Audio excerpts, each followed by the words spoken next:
Hi there everyone, good day. So in this video we will talk about how to manage anxiety in life. Before we start, I would like to say thank you so much to all my viewers, silent viewers, and supporters in my channel. Thank you for watching my videos. If you are new with my channel and then you like this video, please hit the like button. Don't forget to share and please support my channel guys by clicking the subscribe button. So let's begin.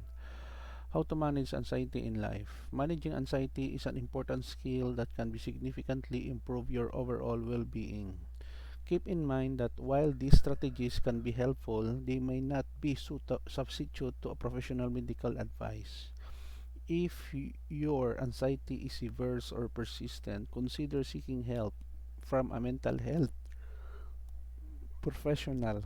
Here are some strategies to manage anxiety in life. Number 1, practice deep breathing and relaxation techniques. Deep breathing exercises can help you calm your nervous system. Try techniques like diaphragmatic breathing, where you inhale deeply through your nose, letting your abdomen expand, and then exhale slowly through your mouth. Number 2, stay active. Regular physical activity can reduce anxiety and improve mood. Activities like walking, jogging, yoga, and dancing can help release tension and increase the production of good feeling chemicals in the brain. Number 3, health lifestyle.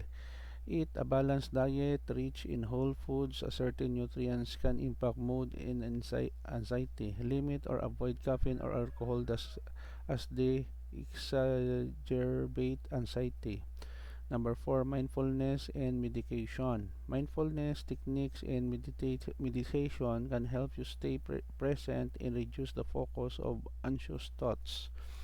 Practices like mindfulness meditation, guided imagery, and body scan exercises can be beneficial. Number 5, establish a routine. Having a structured daily routine can provide a sense of stability and predictability, which can help reduce anxiety. 6, get enough sleep.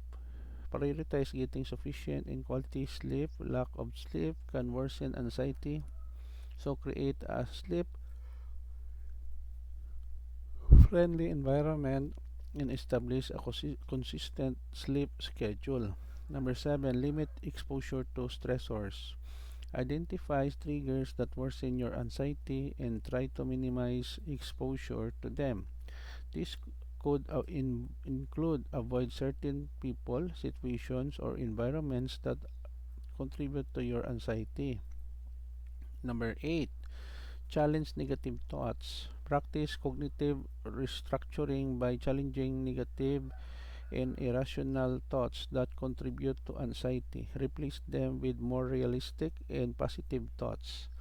Number 9, social support. Stay connected with friends and family who provide emotional support. Sharing your feelings with trusted individuals can help alleviate anxiety. Number 10, seek professional help. If your anxiety is interfering with your daily life and well-being, consider seeking help from a mental health professional. They can provide therapy, counseling, or medication if necessary. Number 11, limit media consumption. Constant exposure to distressing news and social media can contribute to anxiety. Consider taking breaks from media and setting limits on your usage. Number 12, engage in relaxation activities. Engage in activities you enjoy such as reading, gardening, painting, or playing a musical instrument. These activities can help divert your focus away from anxiety. Remember that managing anxiety is a gradual process, and what works for one person may not work the same way for another. It's important to experiment with different strategies and find the combination that suits you best.